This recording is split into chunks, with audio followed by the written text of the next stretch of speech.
चलिए, आइए जल्दी से जुट जाइए, एकदम भिड़ जाइए, लग जाइए। ठंडी है कि गर्मी है नहीं देखना है। खम ठोक ठेलता है जब नर, जाते पर्वत के पांव खर। मानव जब जोर लगाता है पत्थर पानी बन जाता है। एकदम जोर लगा दीजिए, पत्थर को पानी बना देना है। एकदम सफलता जो है निश्चित आपको मिलेगी। मेहनत कीजिए, सफलता चरण चूमेगी। देखिए, इसके पहले मैं आप लोगों को एन एपिटाफ पोएम को लाइन बाय लाइन बताया था। बहुत सुंदर ढंग से एकदम जो है राइमिंग करके, मैंने राइमिंग तो किया हुआ ही है, कंपोज किया हुआ है, मैंने उसको तुकबंदी करके अच्छी तरह से जो है सॉन्ग के रूप में आप लोगों को समझा दिया था। लाइन बाय लाइन उसके मीनिंग को बताया था, भावार्थ को बताया था, एक्सप्लेनेशन किया था। अगर उसको आप ठीक से समझे होंगे तो क्वेश्चन आंसर में कहीं कोई प्रॉब्लम नहीं रहेगा। पहला क्वेश्चन है, an epitaph is written by, an epitaph को लिखा गया है। यहां पर हम रिटेन की जगह पर कंपोज्ड भी लिख सकते हैं, क्योंकि कविता को अधिकतर जो है पोएम को रचा जाता है, कंपोज किया जाता है, इसलिए यहां पर कंपोज भी रहेगा तो कोई प्रॉब्लम नहीं है, कंपोज नहीं रहना चाहिए। कंपोज्ड बाय किनके द्वारा? Walter de la Mare. Walter, N epitaph तो आप लोग पहले से जानते हैं कि वाल्टर डिलामेयर के द्वारा लिखा गया है। समझे बात को? दिल आ गया मेरे यार, एपिटाफ में देखिए DDEL, दिल, एस आ MARE, मेरे। इसको हम इस तरह से तुकबंदी के लिए इस तरह से पढ़े थे, वाल्टर डिलामेयर। आराम से दिल आ गया मेरे या एपिटाफ में मिला देना है। इसके पहले मैं अच्छी तरह से मैचिंग करने के लिए बताया हूं।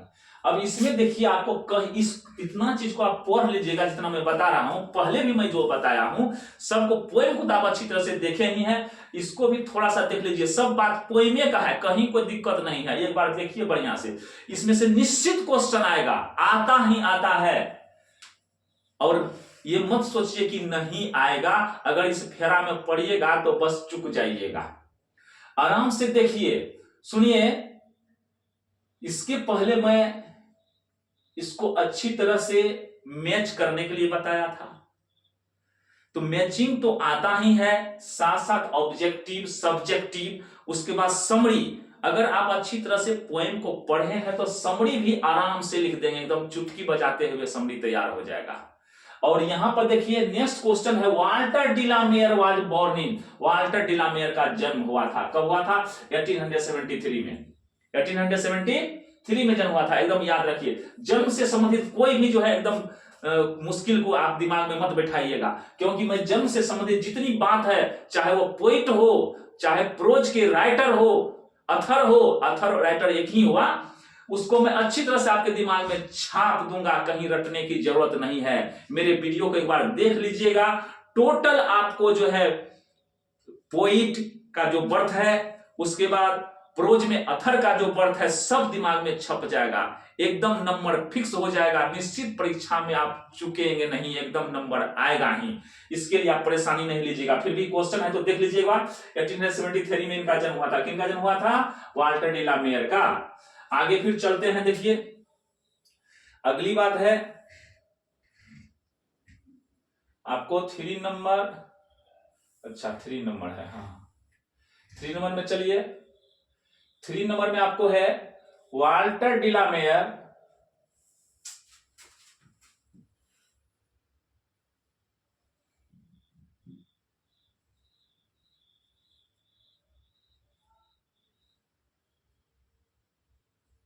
Walter de la Mare died in. Walter de la Mare की मौत हुई थी, मृत्यु हुई थी, इस दुनिया से गुजर गए। कब गुजर गए? 1956 में। 1956 में, याद कर लीजिए, 1956। और इसे डेथ नहीं पूछता है ज्यादा, जो है ना बर्थ ही पूछता है। फिर भी क्वेश्चन है, देख लीजिएगा, कोई दिक्कत नहीं। 1956 में इनकी मृत्यु हुई, और 1953 में ही 3 साल पहले इनको अवार्डेड भी किया गया था। आगे देखिए, Walter डिलामेयर belongs to, Walter de la Mare जो है संबंधित हैं, जुड़े हुए हैं। किस देश से जुड़े हुए हैं? कहां पर इनका जन्म हुआ था? कहां से बिलोंग करते थे? तो देखिए फ्रांस लिखा हुआ है, ये पूर्णतः गलत है। छपाई मिस हुआ है, प्रिंटिंग मिस हुआ है, ठीक है। कंप्यूटराइज के लिए मैं दिया था, वो पूरी तरह से गड़बड़ किया है। मैं जो बताता हूं उसी को देखना है, मैं जो बता रहा हूं एकदम गौर कीजिए। इंग्लैंड से संबंधित थे। कहां से बिलोंग करते थे? इंग्लैंड से, इसलिए आंसर इंग्लैंड होगा। याद कर लीजिए, आंसर इंग्लैंड ही होगा। बी नंबर का जो है यही इंग्लैंड होगा। इंग्लैंड के चार्ल्टन केंट नामक स्थान पर इनका जन्म हुआ था। छोड़िए चार्ल्टन केंट, लेकिन इंग्लैंड को कम से कम याद रखिए। आगे देखिए, लंदन भी रहेगा तो आप लोग भटक मत जाइएगा, तब लंदन में लगाना है। इंग्लैंड की राजधानी है लंदन। आगे देखिए, फिर नेक्स्ट चलते हैं। अब नेक्स्ट है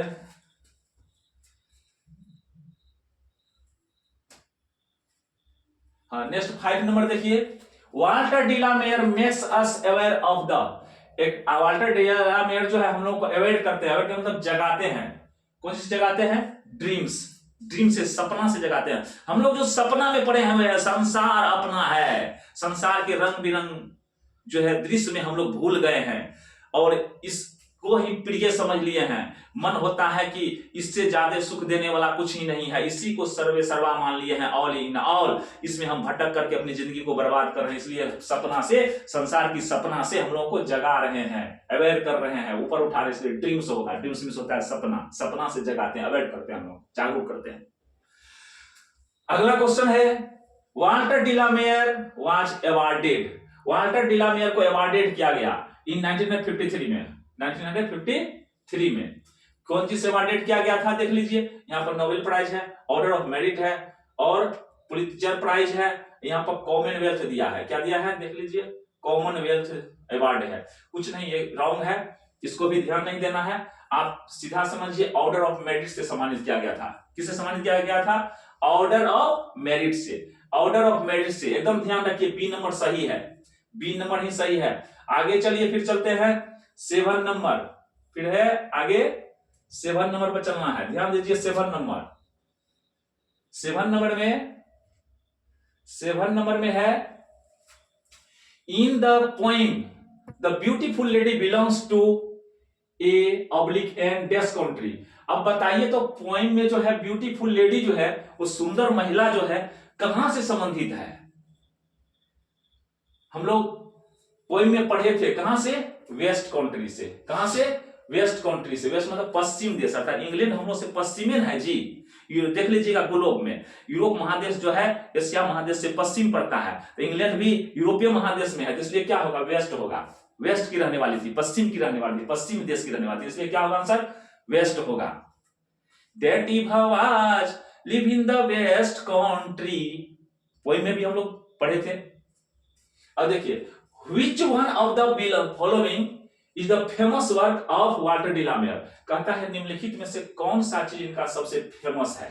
कौन सा वर्क, कौन सा अचीवमेंट सबसे फेमस है? देखिए, पीकॉक पाई होगा, एक छोटा सा पक्षी है, पीकॉक पाई। क्या होगा? पीकॉक पाई। पीकॉक पाई पर ही इन्होंने बुक लिखने का काम किया। ये सबसे बड़ी इनका जो है सबसे बड़ी उपलब्धि है, इसलिए पीकॉक पाई होगा आंसर। क्या होगा?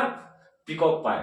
अब चलिए, इसके बाद फिर नेक्स्ट में चलते हैं। कितना नंबर हो गया है? 8 तक हो गया है, 8 तक हुआ है, तब आगे बढ़ते हैं 9 नंबर पर। चलिए, light of a step and heart was she is the line from. कहता है light of a step and heart was she is the line from. ये लाइन कहां से लिया गया है?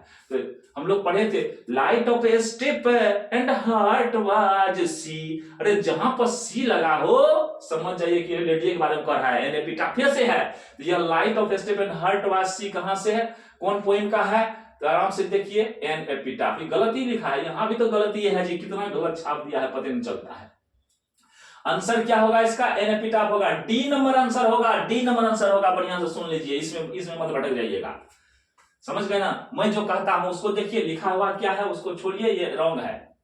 आगे देखते हैं, the line I think she was is the most beautiful lady is from. कहते हैं ये जो लाइन है, आई think she was is the most beautiful lady, ये कहां से है? ये भी तो वही का है जी। I think she was is the most beautiful lady, इस लाइन को हम गाए थे उसमें, तो ये किसका है? एन एपिटाफ का है। लेडी है सी, अरे लेडी है तो एन एपिटाफ से ना संबंधित है। लेडी, जैसे लेडी का नाम आएगा तो समझ जाइए एन एपिटाफ है, तो एन एपिटाफ आंसर होगा। अब चलिए आगे 10 हो गया, अब 11 नंबर है। 11 में चलते। अरे 11 कहां भाग गया? इसी में है 11 क्या? 11 नंबर, 10 नंबर, हाँ 11 इसी में है। देखिए 11 को, 11 नंबर है, 11 में लिखा है Walter de la Mare was awarded Order of Merit in. देखिए ऑर्डर ऑफ मेरिट आ गया है ना क्वेश्चन में, और वहां देखिए कौन सा कॉमनवेल्थ क्या लिख दिया था, गलती है। Order of Merit in, order of merit से कब इनको जो है अवार्डेड किया गया, पुरस्कृत किया गया 1953 में, अर्थात 1953 में, मृत्यु के 3 साल पहले 1956 में इनका डेथ हुआ था, और 3 साल पहले 1953 में इनको अवार्डेड किया गया। Who was light of Stephen Hurt, कहते हैं कौन जो है light of Stephen Hurt, light of Stephen Hurt, यहां भी इन्वर्टेड कॉमा देना चाहिए था, लाइट ऑफ स्टीफन हर्ट, कहते कौन जो है हल्के दिल वाली, अर्थात कहने का सूक्ष्म विचार से घूमने वाली। लाइट ऑफ स्टीफन हर्ट का अर्थ होता है सूक्ष्म विचार से घूमने वाली, अपनी इच्छा से स्वेच्छा से जहां मन है वहां पर अच्छे अच्छे जगह का आनंद लेने वाली, वह कौन थी? लाइट ऑफ स्टीफन हर्ट का अर्थ में बताया था सूक्ष्म विचार से घूमने वाली, तो कौन थी? ये ब्यूटीफुल लेडी। सूक्ष्म विचार से घूमने वाली कौन थी? ये ब्यूटीफुल लेडी। आंसर क्या होगा? ए नंबर होगा, ए ब्यूटीफुल लेडी। याद रखिए a beautiful lady, a beautiful lady, एकदम दिमाग में रखिए। अगला है फिर 11 तक हो गया है, अब नेक्स्ट में चलते हैं। देखिए नेक्स्ट में 14 नंबर है, देखिए Walter de la Mare knew a who is now dead, who is now dead. कहते हैं वाल्टर डिलामेयर को जानकारी मिल गई कि हु इज नाउ डेड, जो वो जो है मर गई है। क्या हुई है? जो मर गई है। कौन मर गई है भाई? लेडी ना, उनका जो है बिलव्ड कौन था, कौन थी? लेडी न थी, इसलिए लेडी होगा सही। क्या होगा? Lady who is now dead. Walter de la Mare को जानकारी मिल गई lady who is now dead, वह लेडी जो मर गई है उसके बारे में जानकारी मिल गई। आगे देखिए लेडी होगा answer. The poem an epitaph is composed by, तो सीधी बात है, the poem an epitaph is composed by. कहते ये कविता जो है एन एपिटाफ कंपोज्ड है, रचित है। किनके द्वारा रचित है? कमला दास है, वाल्टर डिलामेयर है, तो वाल्टर डिलामेयर ना होगा जी। एन एपिटाफ को तो पहले से जाने हैं कि वाल्टर डिलामेयर द्वारा रचित है। इसके लिए तो हम आप लोगों को याद भी करा दिए हैं, लव हुआ डॉन को सॉन्ग गाया व्हिटनी, इस तरह से मैं इसको बता दिया हूं, इसमें रटने की कोई जरूरत नहीं। फिर भी देख लीजिए, जब क्वेश्चन है तो एक बार देखने में क्या लगा है, क्या चला जाएगा मेरा, कुछ तो जाएगा नहीं ना। देख लीजिए आगे जो है, अरे केवल 16 था इसमें। अच्छा चलिए 16 को देख लीजिए। देखिए in which poem does the poet express his sad feeling for a beautiful lady, for a beautiful lady. कहते हैं ब्यूटीफुल लेडी के लिए ध्यान दीजिए, क्वेश्चन है in which poem does the poet express his sad feeling for a beautiful lady. In which poem, किस कविता में कवि जो है सैड फीलिंग को ब्यूटीफुल लेडी के प्रति, ब्यूटीफुल लेडी के लिए सैड फीलिंग को व्यक्त किया है। सैड मतलब दुख व्यक्त किया है। कौन पोएम में है? एपिटाफे है, एपिटाफे का नहीं है, लेडी। लेडी लेडी कहीं शब्द आ जाए ना समझ जाइए एपिटाफे से है, कहीं इसमें सोचने की कोई बात नहीं है, एकदम आराम से समझ जाइए कि वही चीज है, दूसरा कुछ भी नहीं है। ठीक है, दूसरा कुछ भी नहीं है। आगे चलते हैं। देखिए अब तो इसमें नहीं है, नेक्स्ट पेज होगा। हाँ ठीक है, देखिए and when I crumble who will remember who is I in the line. कहते हैं ये आई जो है, आई उसमें क्या है? आई तो पोइटियन होगा जी, पोइट ना कहते हैं। And when I crumble, and when I crumble who will remember. क्या है मतलब कि जब मैं गुजर जाऊंगा तो कौन उससे याद करेगा। जब मैं गुजर जाऊंगा तो कौन बोलते हैं? कवि ना बोलते हैं मैं, अपने बारे में कवि बोल रहे हैं मैं, तो मैं शब्द किससे संबंधित है? पोइट से, कवि से संबंधित, इसलिए पोइट होगा आंसर सही। पोइट लिखा हुआ है, ठीक है। अब देखिए 18 में an epitaph deals with a beautiful. अब देखिए एन एपिटाफ किनके बारे में, किसको व्यक्त करता है, किसके बारे में बता रहा है, किसके बारे में बता रहा है? देखिए गर्ल के बारे में, लेडी के बारे में। क्या होगा? लेडी सही होगा, लेडी के बारे में एन एपिटाफ में लिखा हुआ, इसलिए लेडी सही होगा। बी नंबर सही है, बी नंबर सही है। इसमें कौन सही है? बी नंबर सही है। चलिए 19 नंबर अब बचा हुआ है, 19 नंबर को भी हम लोग देख लेते हैं। 19 नंबर में आइए, देखिए the lady mentioned in the poem an epitaph belong to. कहते हैं लेडी जो मेंशन किया गया है जो इसमें दर्शाया गया है जिस लेडी को, कहता है एन एपिटाफ में बिलोंग टू, कहां से बिलोंग करती है? North country, east country, west country, south country. क्या होगा? वेस्ट कंट्री सही होगा। क्या होगा? West country. That he was in the west country. तो वेस्ट कंट्री, पश्चिम देश के रहने वाले, क्वेश्चन पहले भी आया था, इस पर ज्यादा जिक्र करने की जरूरत नहीं। आगे देखिए 20 number, the poetic device which is used in the poem an epitaph is, कहते हैं वह पोएटिक तकनीकी, अर्थात कहते हैं ये कवित्व तकनीकी जो है, कविता की तकनीकी जो है, which is used in the poem, कहते हैं कौन तकनीकी को इस कविता में यूज किया गया है एन एपिटाफ में? तो देखिए मेटाफर है, सिमली है। मेटाफर जानते हैं, कुछ से तुलना किया जाता है। सिमली है, उपमा, उपमेय, यही अलंकार इसको बोलते हैं हम लोग। उसके बाद पर्सोनिफिकेशन है। पर्सोनिफिकेशन होता है मानवीकरण अलंकार। मानवीकरण अलंकार पर उतना जिक्र नहीं करेंगे तो बात लंबी चौड़ी हो जाएगी। मानवीकरण अलंकार क्या होता है? जैसे हम लोग कह देते हैं धरती पुत्र, धरती पुत्र कर्ण पधार रहे हैं, सूर्य पुत्र कर्ण पधार रहे हैं। धरती पुत्र नहीं, धरती पुत्र को दूसरे और किसी को जो है संबोधित करते हैं। गंगा पुत्र भीष्म, गंगा पुत्र क्या है? गंगा तो नदी है, नदी को मानव समझ करके, माता समझ के उनको व्यक्त किया गया है, गंगा पुत्र भीष्म। अब देखिए, तो नदी को ही मानव का रूप दिया गया है। पत्थर को हम लोग भगवान मान लेते हैं, उसका तो देवीकरण हो गया। उसी तरह से पर्सोनिफिकेशन में क्या कहता है? निर्जीव चीज को भी मानव समझा जाता है, मानव समझ करके व्यक्त किया जाता है। कवि का अपना जो है ये अलंकार है। छोड़िए, यहाँ पर एम्बिग्यूटी होगा। एम्बिग्यूटी मतलब क्या? ये जो है एम्बिग्यूटी रूप में इसको जो है ना, एम्बिग्यूटी डिवाइस का, एम्बिग्यूटी तकनीकी, कवित्व तकनीकी का यूज किया गया है इसमें। और एम्बिग्यूटी क्या होता है? संशय। एम्बिग्यूटी में होता है संशय, अर्थात इसमें बताया गया भाई संशय, संसार जो है भ्रम है, संशय है। कोई भी ब्यूटीफुल हो कि क्या कहते हैं मिस यूनिवर्स हो कि मिस वर्ल्ड हो, कोई संसार में रहने के लिए नहीं आया, सब भ्रम है। उसी के पीछे पागल मत बनो, संसार के रंग बिरंग की सुंदरता के पीछे मत दौड़ो, उसी को प्राण मत समझ लो। एक ना एक दिन वह धोखा दे करके संसार तुम्हारे हाथ से निकल जाएगा। संसार की कोई वस्तु रहने वाली नहीं है। नथिंग इज फॉर एवर, कोई भी चीज जो है सदा के लिए नहीं है। उसी बात को एम्बिग्यूटी, एम्बिग्यूटी मतलब संशय, इसको भ्रम के रूप में दिखाया गया इस कविता में। चलिए, इसलिए एम्बिग्यूटी होगा। क्या होगा? एम्बिग्यूटी होगा। चलिए, एक तो खत्म है, अब चलते हैं नेक्स्ट पेज में। नेक्स्ट पेज आपका है 21 से है। The term crumble used in the poem an epitaph means to, कहते ये टर्म, ये शब्द जो क्रम्बल का यूज किया गया है, इसका कहता है मीनिंग क्या होता है। क्रम्बल का मीनिंग मैं बताया था, डाई होगा। क्या होगा? डाई मतलब मर जा। When I crumble, who will remember? कभी कहते हैं ना, जब मैं गुजर जाऊंगा। गुजरने का अर्थ क्या? पंजाब चल जाएंगे, अरे इंग्लैंड में है तो क्या आयरलैंड चले जाएंगे? नहीं भाई, संसार से जब मैं चले जाऊंगा, चले जाने का मतलब है मर जाऊंगा। यहां पर डाई होगा आंसर। क्या होगा? डाई होगा। आगे देखिए, the tone of the poem an epitaph means to, कहते हैं इसका जो है टोन जो है, स्वर जो है कविता का, एन एपिटाफ मीन्स क्या कहता है? The tone of the poem an epitaph. An epitaph जो टोन है, स्वर है, इसका मीनिंग क्या होता है? तो क्या होगा? देखिए, तो ये किस तरह का चीज है?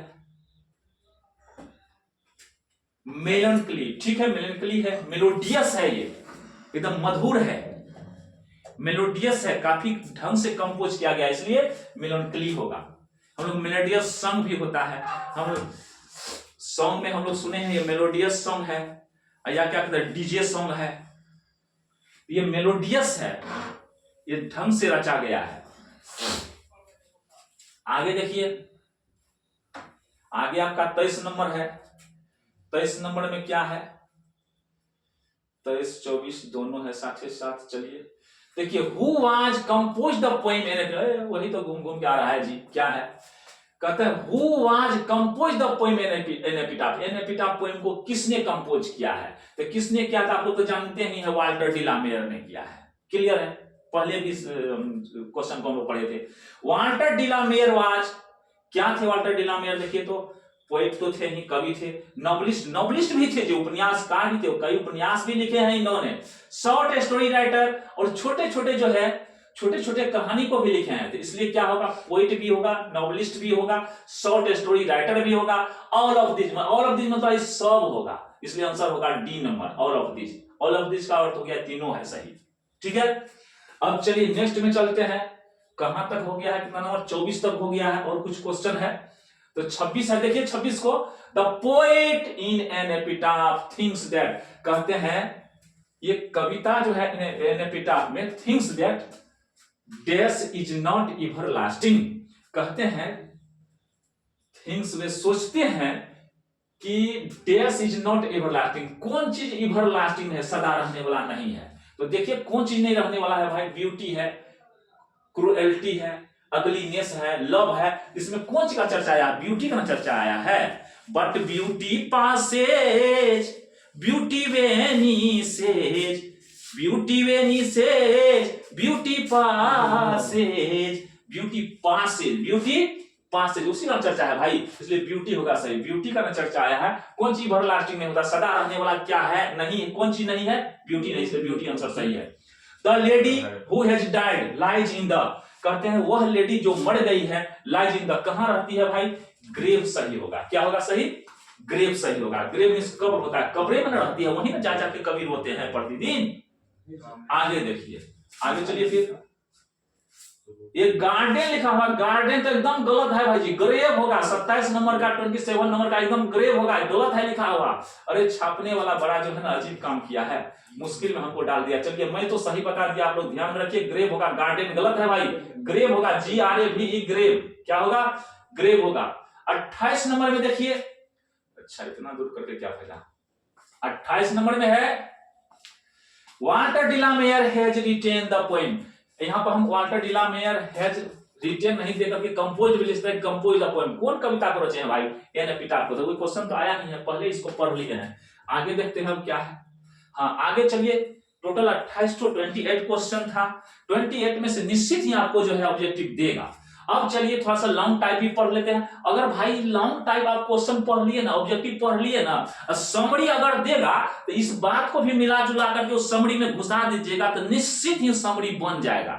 केवल उनके बर्थ को लिख देना है अच्छा से, अब किसको रचे हैं, किस तरह की कविता है, वहां पर मेलोनकली लिखा हुआ था ना, ट्रेजेडी पोएम है ये, कौन पोएम है, हम उसमें भी चर्चा किए थे जब कविता को पढ़ा रहे थे पोएम को। तो ट्रेजेडी पोएम, ट्रेजेडी मतलब दुखांत कविता है, उसी को सैड पोएम भी बोलते हैं।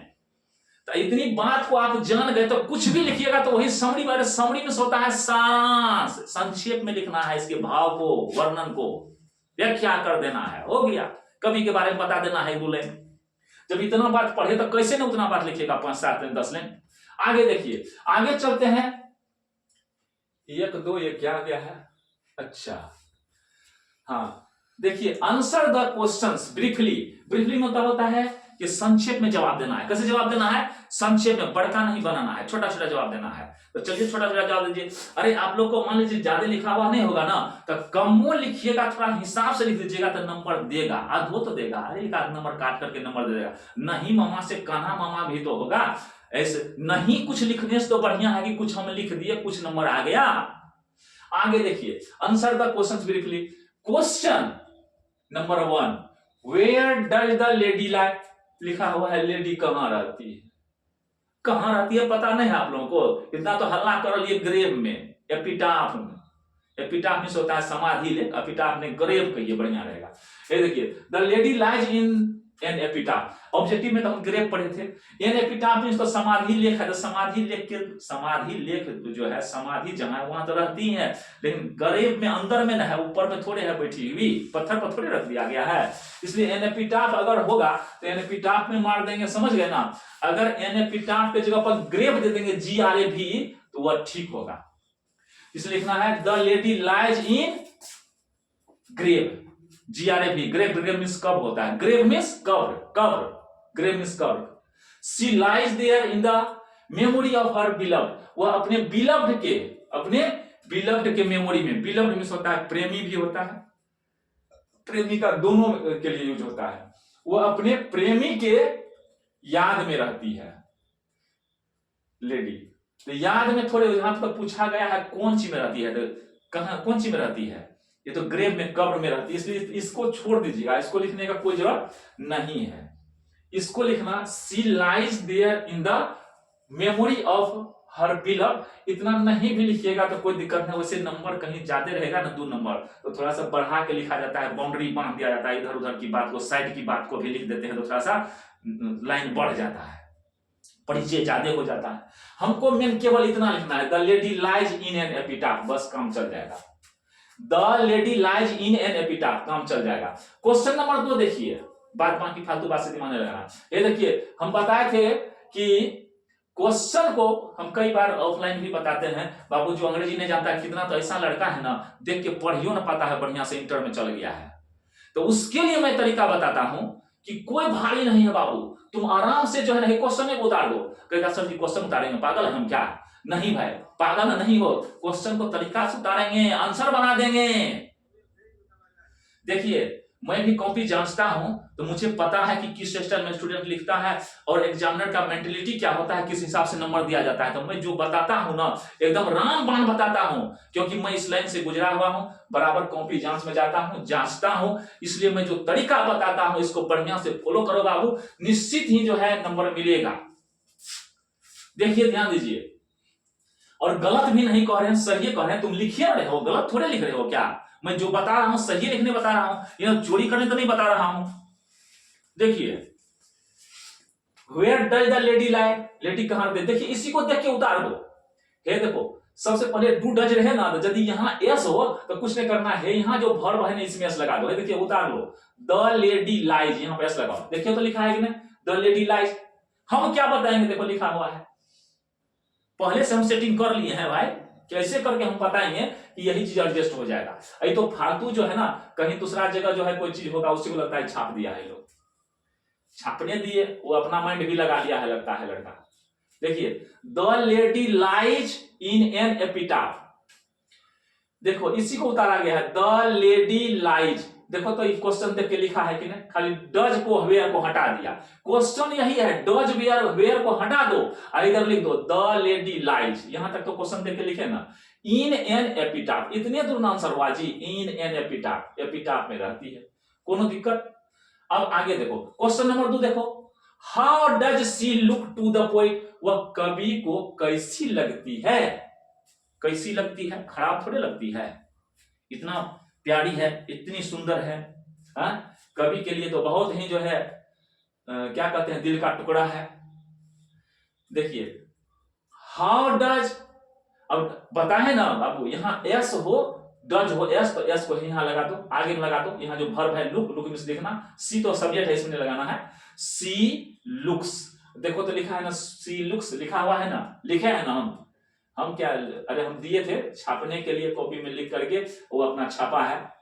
देखो she looks to the poet, to the poet है कि ना, बोलो क्वेश्चन उतारा है कि नहीं, कैसी लगती है, the most beautiful lady, the most beautiful lady, बस द मोस्ट ब्यूटीफुल लेडी लिख दो। Ever lives in the west country, यहां पर बॉम तुम लिख दिया है, क्या बॉम लिख दिया है, हटाओ बॉम को नहीं लिखना है। She looks to the poet the most beautiful lady, बस इतने दूर लिख दो, काम चल जाएगा, इतने दूर लिखने से काम चल जाएगा। और कहीं न लिखना है, कहीं न लिखना है, कितना दूर लिखना है, कितना दूर लिखना है, बस है यहां से लो, है यहां तक लिख दो, काम चल जाएगा, कहीं कोई दिक्कत नहीं है। अरे बॉम तुम को हटाओ, बॉम है कहीं बॉम ही ना हो जाए। देखो लेडी बस यहीं तक लिख दो। Ever lives in the west country, जो सदा पश्चिम देश में रहती है, उससे हमको क्या मतलब है, यहां तो पूछा है भाई कि कवि को कैसी लगती है, तो सीधा है सी लुक्स टू द पोएट, लिखा हुआ ना सी लुक्स, द क्वेश्चन को उतार दिया है। अब देखो द मोस्ट ब्यूटीफुल लेडी, बस द मोस्ट ब्यूटीफुल लेडी, इतने ठो आंसर है बाबू, इतने ठो आंसर है, आंसर इतने ठो है, इतना दूर जो है ये जो लिखा गया है तो क्वेश्चन को उतारा गया है। देखो ना सी लुक्स टू द पोएट, यहां भी है ना सी लुक्स टू द पोएट, है कि नहीं है, सेम है ना, है सी लुक्स टू द पोएट, कैसी, the most beautiful lady, answer इतने दूर है, इतना ठो बात याद नहीं होगा। अब देखो क्वेश्चन है was she a kind and considerate lady, क्या वह जो है दयालु और कॉन्सिडरेट, कॉन्सिडरेट मतलब कांस्टेंट थी, एक जगह रहने वाली थी, इधर उधर नहीं घूमने वाली थी, तो नहीं ऐसा थी, कॉन्सिडरेट थी, वो तो light of step and heart थी, ठीक है ना थी। तो देखो यहां पे लिख दिया नो, देखो वाज सी है तो इसको आंसर बनाओ, वाज को इधर कर दो, डू डज रहे तो हटा देना है, was is are am, where रहे तो उसको सी के बाद यानी कि सब्जेक्ट के बाद लिख दो, सी वाज, देखो लिखा है ना सी वाज, नहीं ना थी काइंड तो लिख दिया है नॉट, अब ये काइंड को लिख दो, a kind not a kind and considerate lady, kind को हटा तो कोई बात नहीं, कॉन्सिडरेट लिखोगे तो चलेगा, काइंड तो दयालु तो थी ही, कभी के लिए तो बढ़िया थी, खाली जो है ना घूमती फिरती थी जाते, इसलिए कॉन्सिडरेट लिख दो, इतना तो उतार दो, हो गया। काइंड को छांट दो आंसर में, काइंड को नहीं लिखोगे तो कोई दिक्कत नहीं है, ठीक है हटाओ। No she was not a considerate lady, वो कॉन्सिडरेट लेडी नहीं थी, लाइट ऑफ स्टेप थी ना, she had the habit of moving here and there, उसका हैबिट था इधर उधर घूमने का, केवल इतना लिख दोगे तो चल जाएगा काम। No she was not a considerate lady, इसी को लिख सकते हो, she was light of step and heart, कविते की पंक्ति को अगर उतार दोगे, अगर कुछ नहीं छोड़ेगा ना तो वही उतार देना, यहां पर क्या लिख दोगे, सी वाज, यहां पर वासी तो देख के लिख देना, she was light of step and heart, इससे भी काम चल जाएगा, जो कविता की पंक्ति है उसी को लिख देना, नहीं समझ में कुछ बात आएगी तो।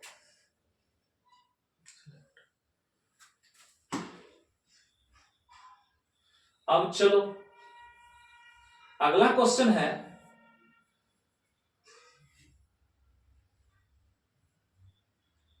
वास ये काइंड कॉन्सिडरेट, अगला क्वेश्चन क्या है, अच्छा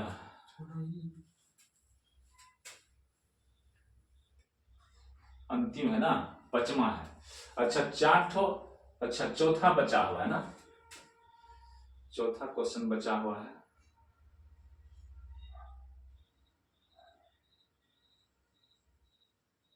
चौथा बचा हुआ है केवल, चौथा और पचमा दो ठो बचा हुआ है, ले लेते हैं चौथा और पचमा को भी, तीसरा तो हो गया है। चलिए देखिए ये तो डिलीट करना होगा, फालतू घसा हुआ है, सिलेक्ट में यही बीमारी है, प्रॉब्लम तो आ रहा है।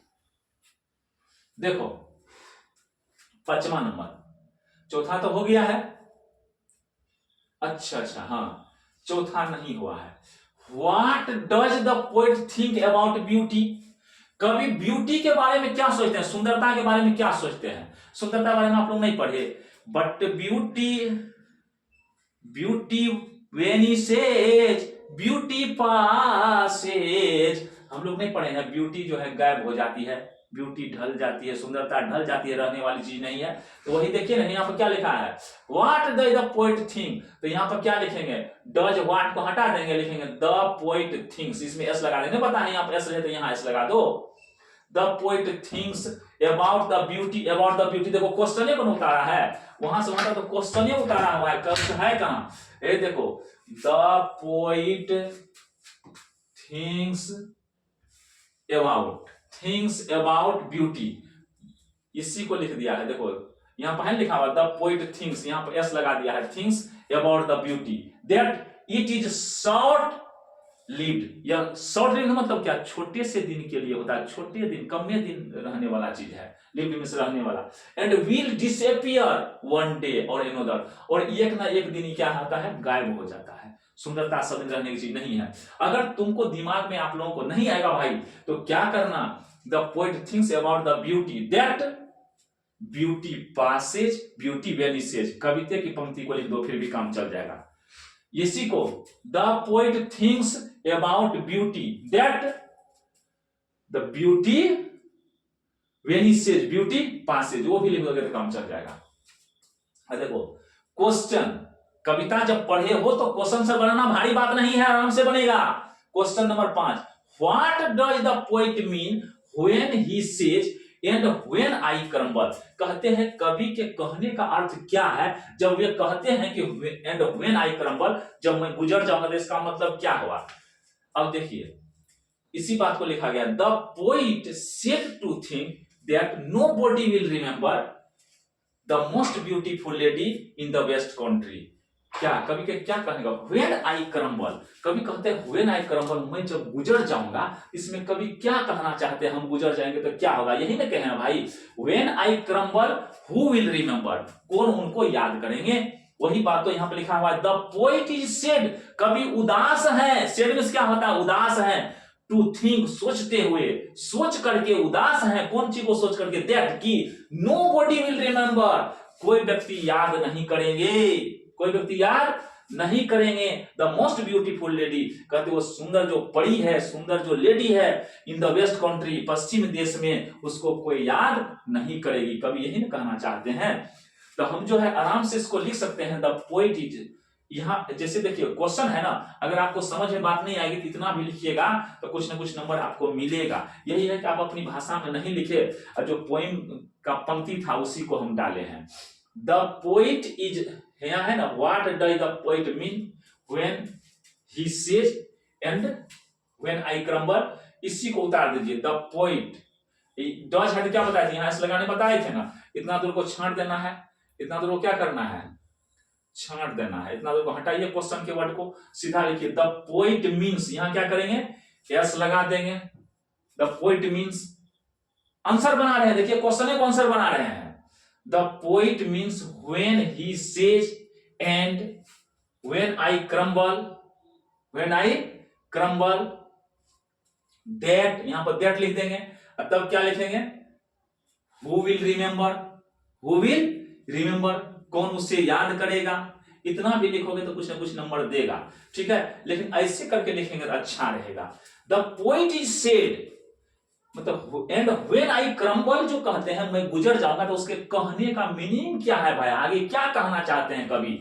तो देखिए, the poet is said to think that nobody will remember, कोई आदमी, कवि के कहने का मतलब यही है कि कोई आदमी उसको याद नहीं करेगा भाई। The most beautiful lady in the west country, कहते इस पश्चिम देश की रहने वाली महिला को, सुंदर महिला को कोई याद नहीं करेगा। जब हम मर जाएंगे, हम ही हैं तो एक तो याद करते हैं। चलिए धन्यवाद, इस क्वेश्चन को एकदम कंप्लीट कर लीजिए, एकदम आराम से कंप्लीट करके एकदम निर्धारित कर लीजिए, कन्फर्म हो जाइए कि हम निश्चित ही अच्छा डिवीजन से पास करेंगे 12th क्लास। ठीक है, धन्यवाद।